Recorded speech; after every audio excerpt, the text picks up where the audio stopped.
Banânia era um país pacífico, onde a maioria das pessoas vivia em harmonia e paz.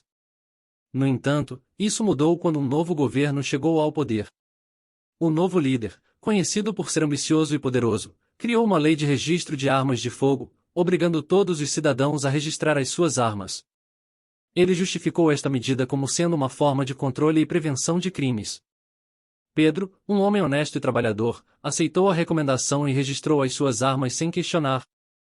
Ele acreditava que o governo tinha as melhores intenções e que esta medida seria benéfica para o país. Maria, por outro lado, era uma mulher desconfiada e inteligente. Ela não acreditava que o governo estivesse dizendo a verdade e decidiu não registrar as suas armas. Com o tempo, a verdade sobre o objetivo do governo começou a vir à tona, ele passou a dificultar que as pessoas renovarem os seus registros. Artigo 1 da Lei de Controle de Armas. 1. Todos os cidadãos de Banânia devem demonstrar uma efetiva necessidade para possuir uma arma de fogo. 2. A efetiva necessidade deve ser comprovada através de um formulário específico, onde o cidadão deve descrever as razões pelas quais ele precisa possuir uma arma. 3. O governo tem o direito de recusar qualquer pedido de efetiva necessidade que não atenda às suas exigências.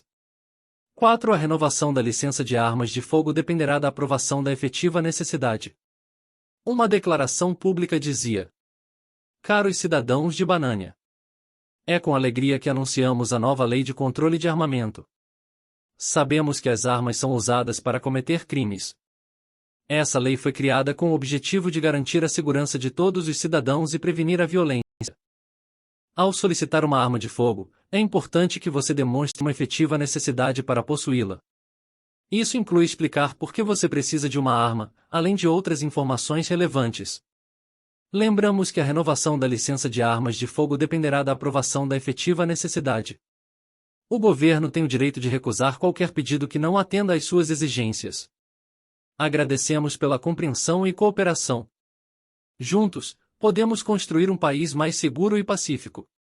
Pedro, ao passar o período do primeiro registro, foi até a delegacia para renovar seu documento em sua efetiva necessidade. Pedro escreveu assim: Eu, Pedro, necessito de uma arma de fogo para me proteger. Moro numa região perigosa, a criminalidade tem aumentado na minha cidade e eu preciso de uma arma para a proteção minha e da família em caso de emergência. Infelizmente, Pedro teve que devolver suas armas, pois o delegado recusou a sua efetiva necessidade. Ele ficou preocupado, pois a criminalidade na sua cidade estava aumentando e ele não tinha mais uma forma de se proteger. Ele temia pelo bem-estar da sua família. Maria, sabendo que historicamente os governos que desarmaram a população o faziam para perseguir determinados grupos, decidiu mudar-se de cidade. Ela escolheu uma pequena cidade no interior, onde a criminalidade era menor e as pessoas viviam em harmonia.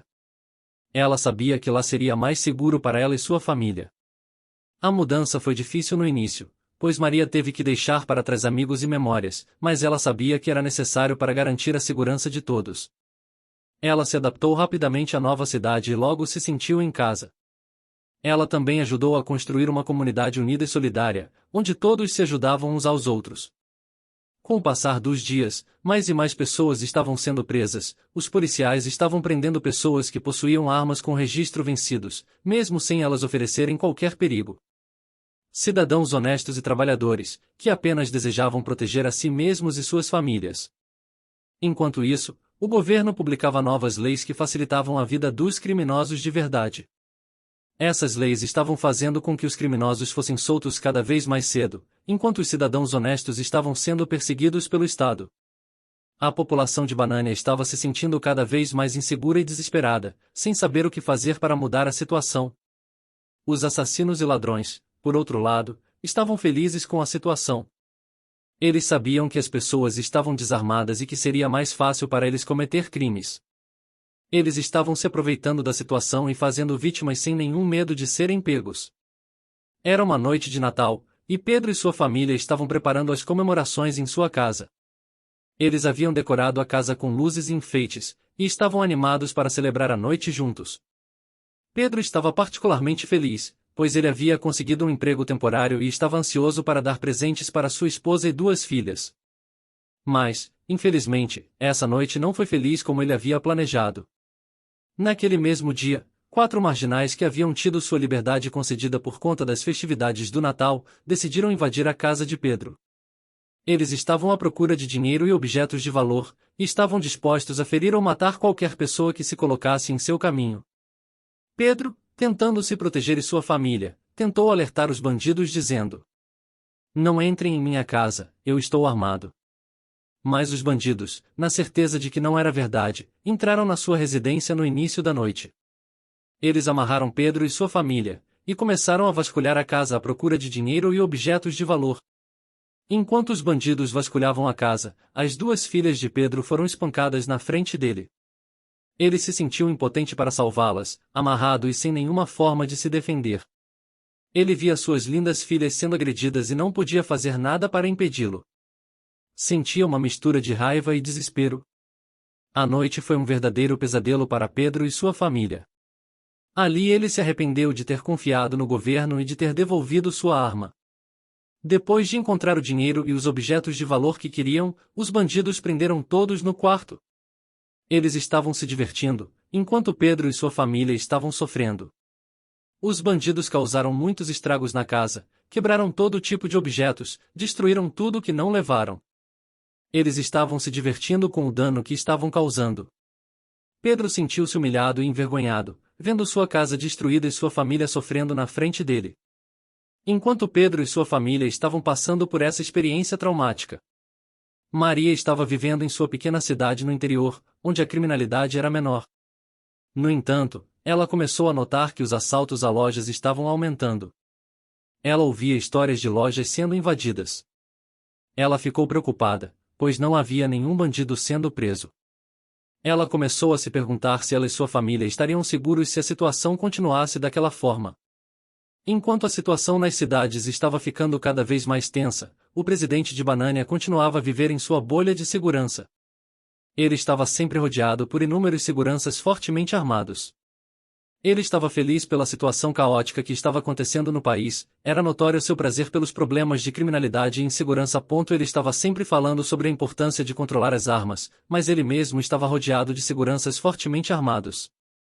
Isso só aumentou a frustração e raiva da população em relação ao seu líder.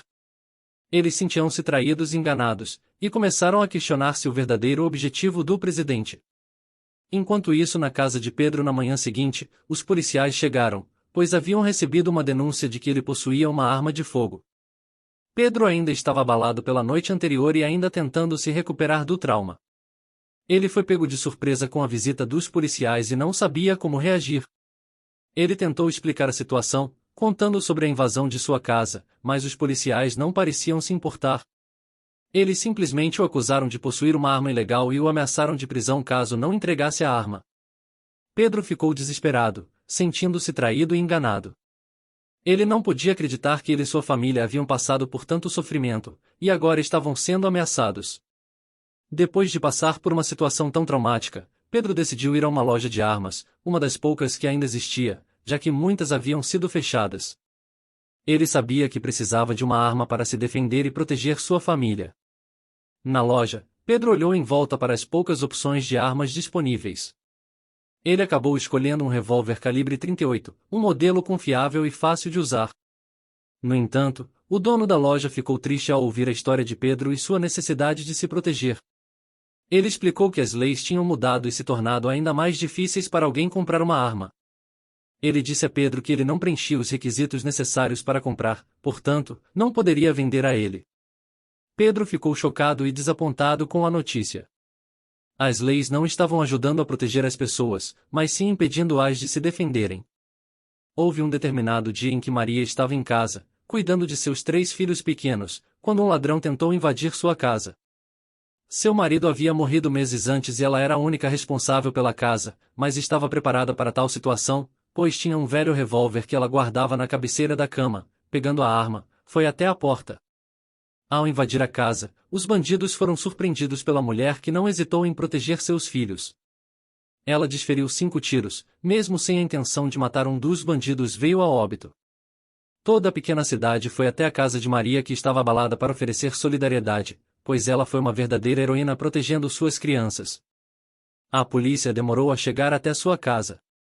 Quando finalmente chegaram, eles verificaram que a arma usada por Maria não possuía registro, então ela foi levada para a delegacia e presa por porte ilegal de arma de fogo e por excesso de legítima defesa. O delegado classificou o incidente como sendo o uso de muitos tiros por parte de Maria, e não levou em consideração as circunstâncias da situação, como o fato de que a legítima defesa ocorreu durante a noite escura e que ela estava protegendo sua família. Maria ficou desesperada com a situação, pois ela sabia que havia agido corretamente para proteger sua família. Depois de não conseguir comprar uma arma legalmente, Pedro decidiu fabricar uma arma caseira. Ele era um cidadão honesto e trabalhador e se recusava a comprar uma arma ilegal, pois sabia que isso era atitude de bandido. Passados alguns meses, Pedro teve sua casa novamente invadida. Mas dessa vez, ele estava preparado. Ele usou a arma caseira que havia fabricado, e no momento em que um dos bandidos entrou na sua residência, não pensou duas vezes e atirou matando o bandido. Um outro comparsa fugiu com medo.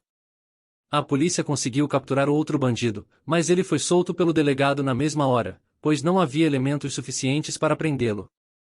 Enquanto isso, Pedro foi preso por porte ilegal de arma de fogo, e viu o bandido sair pela porta da frente da delegacia com um sorriso. Pedro ficou revoltado com a situação, ele havia agido para proteger sua família e agora estava sendo punido por isso. Ele sabia que as leis não estavam ajudando a proteger as pessoas, mas sim punindo aqueles que tentavam se defender. Enquanto isso, o presidente de Banânia, com sua hipocrisia, deu um discurso dizendo que o povo não precisava de armas, mas sim de livros. Ele afirmou que armas eram responsáveis por crimes e violência e que a educação era a chave para a segurança e o progresso do país, mas curiosamente ele não mencionou nada sobre os casos de pessoas inocentes sendo presas e os bandidos sendo soltos devido à falta de evidências. O discurso foi recebido com aplausos de sua base. Com a criminalidade aumentando e as críticas sobre ele, o presidente de Banânia decidiu tomar medidas ainda mais drásticas. Ele criou um decreto confiscando as armas de todos os cidadãos que haviam registrado. Infelizmente, menos de um mês depois de Pedro ser preso, sua família foi brutalmente assassinada por bandidos que foram atrás de vingança. Ele foi informado da tragédia por seu advogado, que lhe contou que sua esposa e 3 filhas haviam sido brutalmente torturadas antes de serem mortas. A notícia foi devastadora para Pedro. O velório foi realizado com os caixões fechados devido ao estado em que as vítimas foram encontradas. Após anos na cadeia, Maria finalmente saiu. Ela estava fisicamente e psicologicamente abalada, tendo passado por uma longa batalha legal e sofrendo muito na prisão. Seu coração estava arrasado, pois havia perdido a guarda de seus filhos. A última notícia que teve deles foi de que tinham sido adotados por família diferente, desfazendo assim toda a sua família. A solidão e a tristeza consumiram, ela que se sentia completamente sozinha e sem esperança. Maria ficou sabendo da história de Pedro e decidiu visitá-lo na prisão. Ela foi até a prisão e conseguiu falar com ele, mas Pedro inicialmente se recusou a conversar com ela. Ele estava profundamente triste e frio, tendo perdido sua família de forma tão brutal. Mas depois de ouvir a história de Maria, ele se abriu e contou sua própria história.